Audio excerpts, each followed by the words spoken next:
Who dat to the Who Dat Nation? Welcome to the Dome Patrol podcast, your podcast for the New Orleans Saints here on the KB Radio Network. I am your host, Kevin Reed, and we've arrived to week 3 of the NFL season. The New Orleans Saints currently sit at 2-0, coming off of two straight butt kickings as they play host to the 1-1 Philadelphia Eagles, who are coming off of a short week, just playing this past Monday night against our hated rivals, the Atlanta Falcons, where they lost that game in controversial fashion, I would say myself.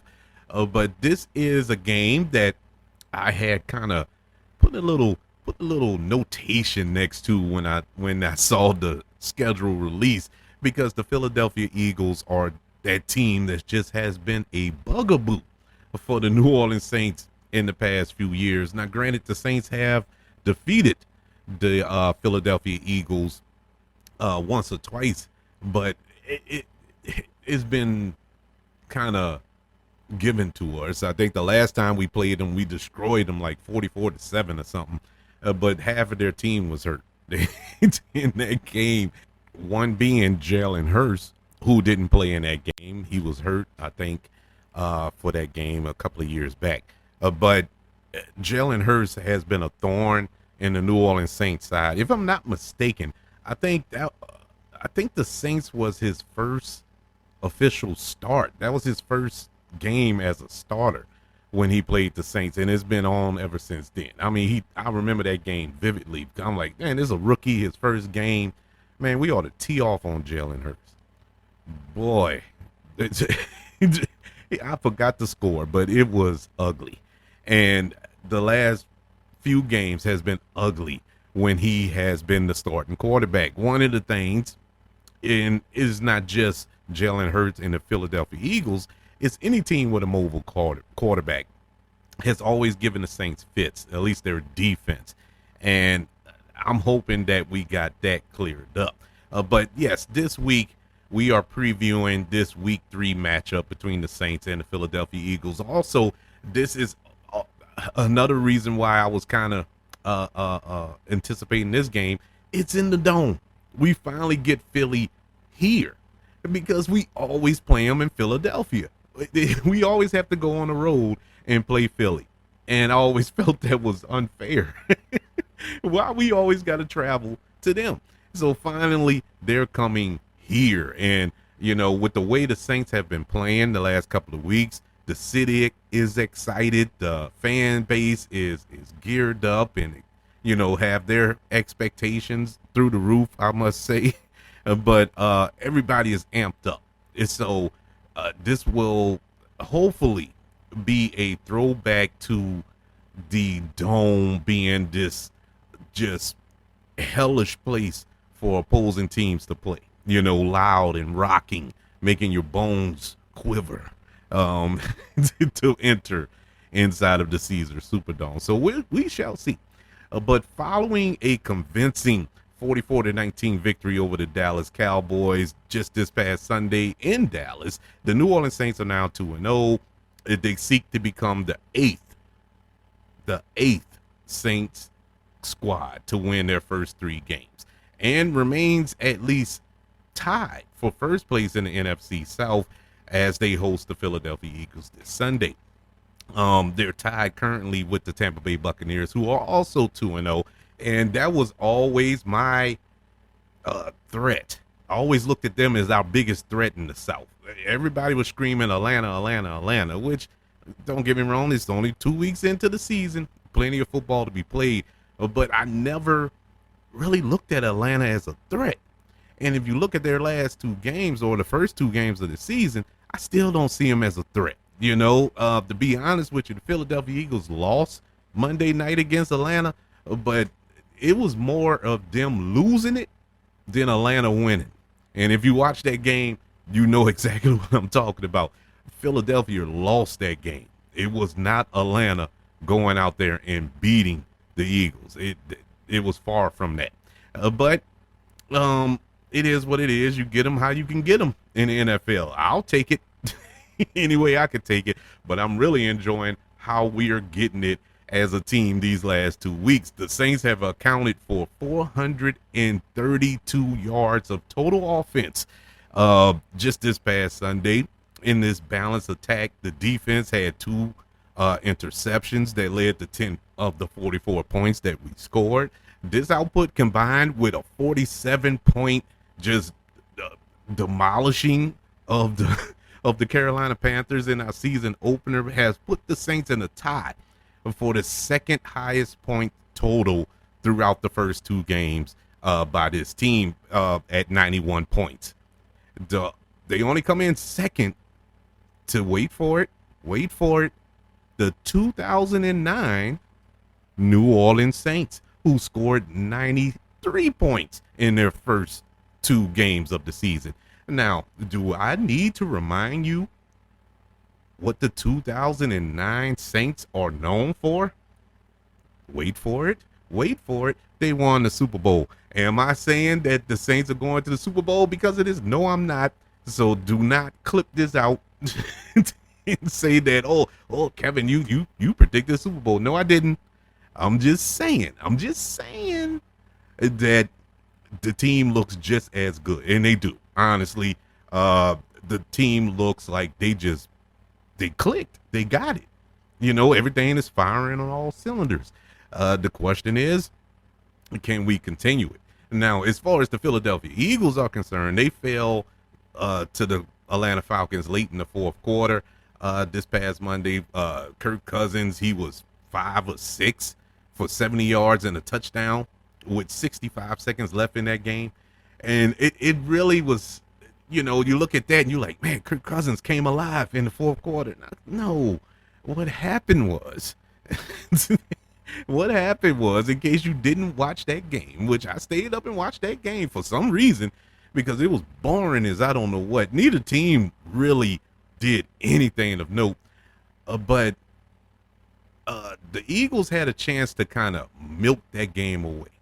Atlanta had burned through their timeouts. Philly was in field goal position. All they had to do was run the clock out. On third down, they decided to run a bootleg. And Jalen Hurts threw a pretty ball. If this is one of those plays that, as Nick Sirianni, the head coach of the Philadelphia Eagles, 2 things could have happened. Either it worked and you look like a genius, or it don't work and you look like a complete buffoon. Unfortunately for him, it was the latter. They ran a bootleg, nice pass, hit Saquon Barkley dead in the hands, and he dropped it, which stopped the clock. So they had to settle for a field goal. You left 65 seconds left on the clock, and Atlanta went right down the field and scored. You couldn't write this. I mean, you couldn't. you could not. I mean, it's basically what other teams do to Atlanta. They finally did it to somebody else. They didn't win it. Somebody gave it to them. God bless their hearts. But in any event, Jalen Hurts in that game, he was 23 for 30 for 183 yards and 1 touchdown and 1 interception. But the big thing was he had 85 rushing yards and a rushing touchdown against the Falcons. And that's where he's dangerous, and that's what concerns me going into this game. But he wasn't the only one trucking over the Atlanta Falcons defense. It was also Saquon Barkley. Combined with Jalen Hurts, they had a combined 180 yards rushing in week 2. In week 1, they had a combined 142 yards rushing. It's scary. It's not the air attack that frightens me with Jalen Hurts. It's not. It's this run attack. Because Jalen Hurts, I would let him sit back there and throw it all night long if need be, because there's some issues going on their offense, which we're going to touch on in a few minutes when we go over their injury report. But man, what bothers me some with them is the fact that a lot of those plays aren't called plays. Those aren't design runs. This is him when a play breaks down or he sees an opening and he takes it. Because Jalen Hurts isn't a prototypical running quarterback. You know, he isn't a Michael Vick that looks to run all the time. It's not like that. It's more of, if it's there, I'm gonna take it. And 9 times out of 10, it's always there because there's threats all over the field when it comes to Philly. Very talented team. Let's not forget, just a couple of years ago, this same team was in the Super Bowl. And almost won it. So it's not like there's some scrubs here. But yeah, it's this run attack, and we know Saquon Barkley is a grown man. How the Giants just let him casually walk out the door is beyond me. I don't know what they were thinking. Honest to God, don't know what they were thinking. And to go to a division rival nonetheless, unbelievable. But it's he is showing them just in 2 weeks that they made the greatest mistake of their life, and we all got to suffer for it because he is tearing it up right now on the ground. Just to swing around the NFC South, also this weekend, Tampa Bay, who we're tied for first with in the division, they'll be taking on the Denver Broncos. Carolina will be playing the Las Vegas Raiders. Carolina with Andy Dalton at quarterback after they benched poor Bryce Young. I feel so bad for Bryce Young. It's so anyway. And the Atlanta Falcons will be taking on the Chiefs this Sunday on Sunday Night Football. They get 2 primetime games in a row. Hopefully the Chiefs can do their job. But the crazy part is that's our next 2 opponents. We Atlanta and Kansas City. So if there's a way they both can lose, I'll be happy. But that's swinging it around the NFC South. Let's jump into this injury report because we have some injuries to talk about as well as the Philadelphia Eagles. Matter of fact, let's start with the Philadelphia Eagles because theirs are very, very significant. Now, granted, all injuries are significant. All players, ours are significant as well. But for what the Eagles like to do, this is very hurtful. They have one that is definitely ruled out for Sunday's matchup, and that is their star receiver, A.J. Brown. He has a hamstring. He is ruled out. If you remember, he didn't play for the Monday night game as well. So that's Jalen Hurts' favorite target. That's one of the best receivers in the league, hands down. And that's something that we don't have to deal with, thank God. I wish him a well recovery. I don't wish bad on anybody, injury wise. This is these guys' livelihood. But yeah, I don't want him to play. I don't want to deal with him because he is dangerous. And somebody who is questionable for this week against the Saints is their safety that you may recognize his name. It is none other than Chauncey Gardner-Johnson. Yes, the former New Orleans Saint. He has a foot injury. He didn't practice none this week, and he has been ruled questionable for Sunday's game. And that's questionable within his own right, because when we played him last time, when he went over there, well, for the first time, when he went to Philly, because this is his second time in Philly. He went to Philly, then he went to Detroit, now he's back in Philly.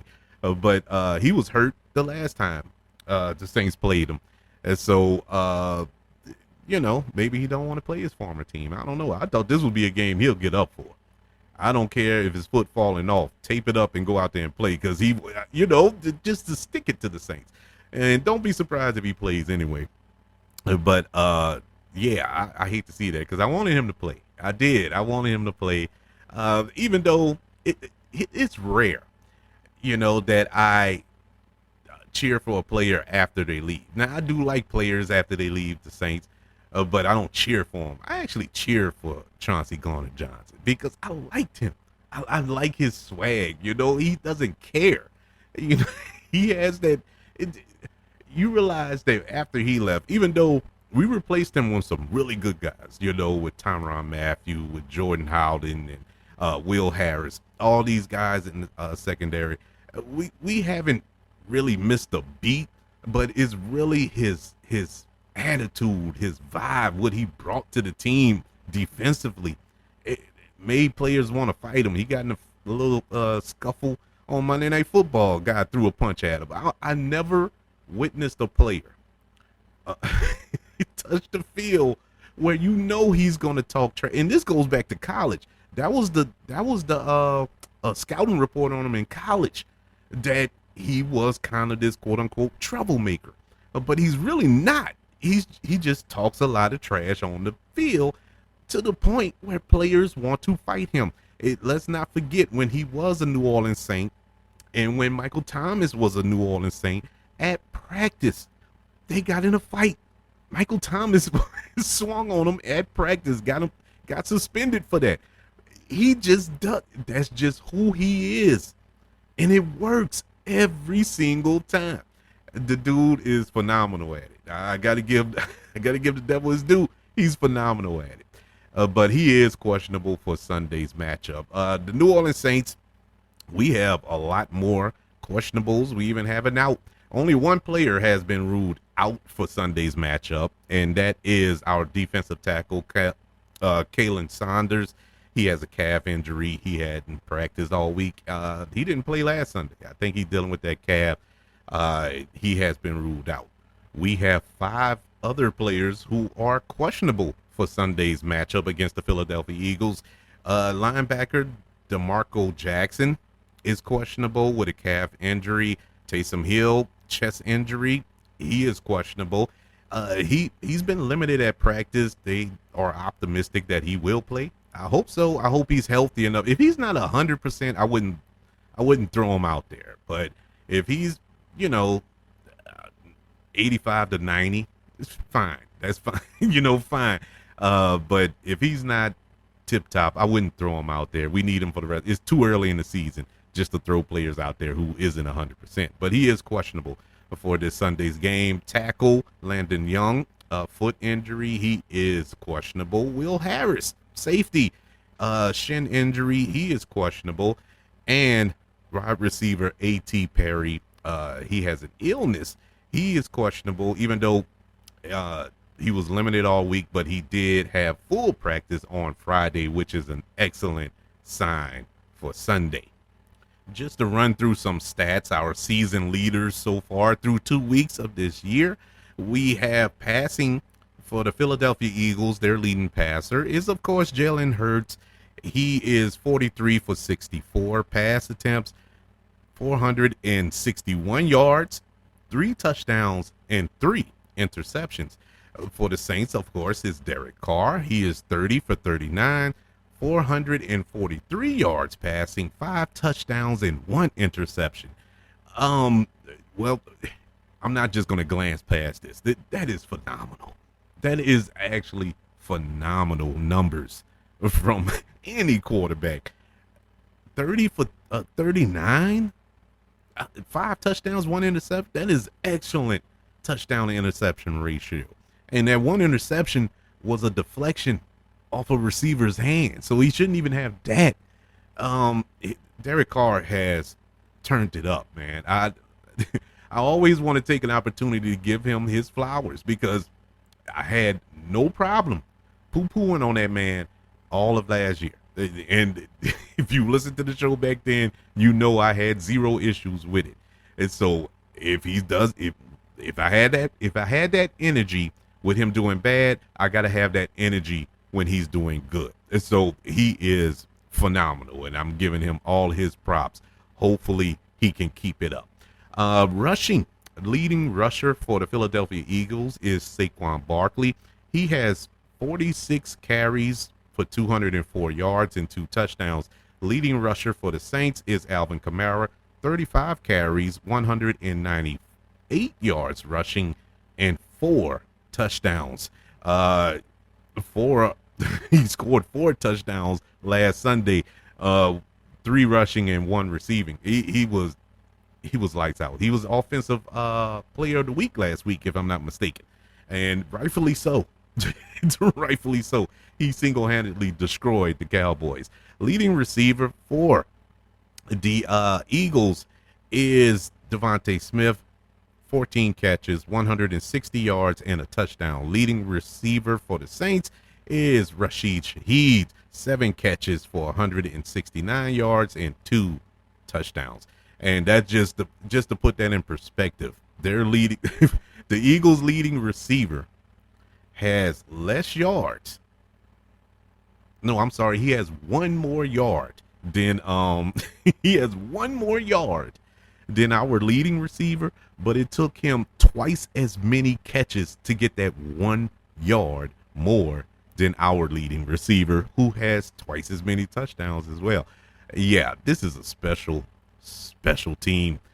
Clint Kubiak is out here doing God's work. And I don't say that lightly, because he truly is. You realize here in the city of New Orleans has not had a murder in 18 days. They have not had a murder in the city of New Orleans now, murder capital of the world, has since the Saints took the field. Yeah, this is all Clint Kubiak.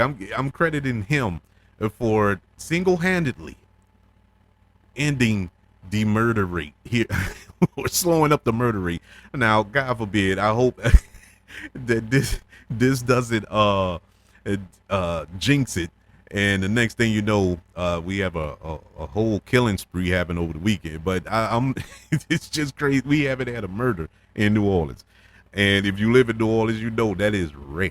But yeah, Clint Kubiak deserves all the credit for changing his offense, for making this and it's simple stuff. This isn't a complicated offense. You know, I'm pretty sure the verbiage is probably, a little convoluted and strange for the players. But as far as what the Saints run, how they running it, it's not really that complicated. Running motion, running play action, running the ball. It is pretty basic and simple, and their blocking schemes have been very on point. Another one I want to give love and credit to is that old line. I had the energy of poo-pooing on them. Now I got to give that same energy when they do good. The offensive line looks amazing. And it's crazy to say that, because a month ago, I was ready to trade all 5 of them. And not even trade them, just cut them, get somebody else in here. I was ready to move on from this old line. But they have held up. Now, this is a formidable defensive front they are facing this upcoming Sunday. I would say even more intimidating than the Dallas Cowboys defensive line, which did not show up at all Sunday, this past Sunday, I should say. But this will be another big test for the Saints. And I would say this is a bigger test because you pretty much know what Dallas was going to try to do. Dallas was kind of one-dimensional. They didn't have a run game. And the defense, especially that defensive front was more pass rush defense. The run defense, they really don't have that there, But, and it was exposed. Saints did a good job of exposing it. And this is a deeper test because they being the Eagles don't have, how can I put this? They don't have all-star, superstar, all-pro type players like that. They have some really good all-pro players, don't get me wrong, but it's not like Micah Parsons type players, you know what I'm saying, that stand out or guys like that. But they have individuals, and I could be wording this all wrong, but my mind is just jumbling up right now. But I'm trying to give them respect at the same time because they are a good defense. But they just have people in there that does their job well. It's no standout. It's no one player that you would game plan around. See, they game planned around Michael Parsons. They were double teaming and chipping him to take him out the game. And that pretty much threw off the whole defense against Dallas. Here with Philly, there's not that one player because everybody does their job and does it well. And so it's different. You can't just single out or zero in on one defensive player to kind of neutralize because they have different in every stage of the defense, whether it's that defensive line, the linebackers, or the secondary. So it's going to be a tougher test. So we'll see how this turns out. As far as my predictions for this Sunday's game, I predicted before the season started that the Saints will win this game, and I'm going to stand by that prediction. Just like last week when I predicted that the that the Cowboys would actually win, and I said that the Saints will lose, but it's going to be a close game. I'm thinking this Saints will win, but it will be a close game, even though the Saints have been putting up 40 burgers on teams like it ain't nothing. I don't know how long that's going to last. I don't know how long it's going to take before defense actually figures out how to slow this offense down. I'm hoping that this train keeps on chugging along, but that's hard to keep that up, people. It's really difficult to keep that up every single week, and especially when you're going up against premier defenses. Now, the good news is, as far as the New Orleans Saints are concerned, I don't see any other premier defense on their schedule. This is probably the last defense, top tier defense that the Saints will play this season. Maybe the Bucks, but that's it. I don't see anybody else. Everything else is not going to be as good as these two defenses that we played last week and this week coming up. And so that's the good news. But if we can get past this, go to 3-0, the sky's the limit. I'm going to be in here beating my chest like, man, nobody's going to stop this team. Depending on the style of victory, the way they perform in this game. But my keys to victory is, I'm going to say it simply, but it's easier said than done. Number one, defensively, contain. Keep Jalen Hurts in that phone booth. Do not let him break contain. Keep him, make him beat you through the air. If Jalen Hurts go out here Sunday and jack the ball up 60 times, get 450 yards passing and 3 touchdowns, I'll live with it. Y'all say, you know what? Jalen Hurts, he was on one today. We couldn't we couldn't do anything against him, against his aerial attack. I would live with that. But if he come out here and runs the ball for 120 yards and all this other stuff because we could not keep him in the pocket, I'm throwing my TV. I'm gonna get. Because going in, this is what he's gonna do. This is what he's gonna do because he's done it to us time and time again. And now, with that being said, we can't just focus on Jalen Hurts because Saquon Barkley is rejuvenated in Philly. He's a new man, he's playing like a man possessed. He's outside of Alvin Kamara, he's probably the best running back in the league right now. Between those two, we're going to see the two best running backs currently in the league in this game, both on either side of the team, either side of the field. And so it's going to be a nice showdown there. But Saquon Barkley has been running over fools. He's been running past fools. He's just been a dog in Philly. So we can't just focus on Hurts. We have to keep Saquon Barkley in check. Offensively, speaking of running the ball, the run attack of the Philadelphia Eagles, we have to dish out a running attack of our own. This does multiple things. One, it wears out the Philadelphia Eagles defense when you're able to run the ball. Look how effective it was against Carolina. Look how effective it was against Dallas. Wore that defense out. And so you want to wear that defense out again. This Philly defense. Also, it helps out your defense, because you're not 3 and out. You're not putting them back on the field to try to chase down Jalen Hurts just after you took 2 sips of Gatorade and you're back on the field. No, give your defense a break. Help them out. And so that does wonders to the defense. And it's basically you running the same type of uh, game plan that you've been running the last 2 weeks. You set up the run. You run the ball to set up the pass, I should say. And when it's there, when Shadeed takes the top off of defense, which he 9 times out of 10 will do, that's when you take your shot, And so don't force nothing. Don't turn the ball over. Run the ball. And I think the Saints will have success yet again this Sunday, bringing them to 3-0. But that's me talking it. Now the Saints have to take the field, which they will this Sunday, 12 noon on Fox in the Caesar Superdome, as our Saints, who are 2-0, take on the Philadelphia Eagles, who are 1-1. Oh boy, I can't wait for this. But I would love to know, what are your thoughts of this game? Are you excited that the New Orleans Saints have rejuvenated their fandom? It feels good walking around and hearing people say "who dat." It feels like I haven't heard people say "who dat" in 2 to 3 years. You used to go to the store and everybody, especially if you're wearing Saints gear of any kind, and somebody was like, "Hey, who dat? Yeah, who dat, baby?" And we keep it walking. That's about as far as the conversation needed to go.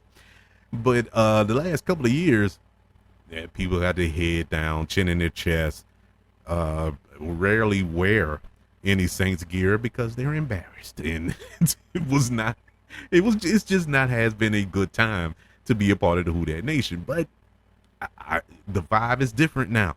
It feels good. It feels good to talk trash and all this here. I mean, I have a couple of Dallas Cowboys fans that I'm either friends with or family members. I have yet to hear from them. I know they're alive. I've seen them on social media and all this here, but I haven't heard from them, which is weird, because I've been hearing from them for months, ever since they found out that we play each other this year.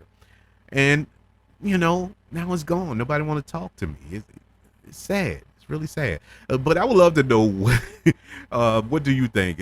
Are the Saints going to go 3-0 by defeating the Eagles, or do you think the Saints probably stumble this week? Which isn't the end of the world. But I would love to know your thoughts. Email the show, kbradiopodcast@gmail.com. You can also comment on all of the show's social media page. Just search for the KB Radio Network. Also, YouTube. Subscribe to the KB Radio Network channel. Like this video. Share this video as well. Also, don't forget about the 5 stars, the reviews, and sharing this show if you're listening on Apple Podcasts, Spotify, iHeartRadio, wherever you are currently listening to the Dome Patrol here on the KB Radio Network. Everybody, thank you for joining me for this preview of the Week 3 matchup between the New Orleans Saints and the Philadelphia Eagles. I'll be talking to you after the game when we celebrate another Saints victory. Until then, I'm going to be screaming, "Who dat?"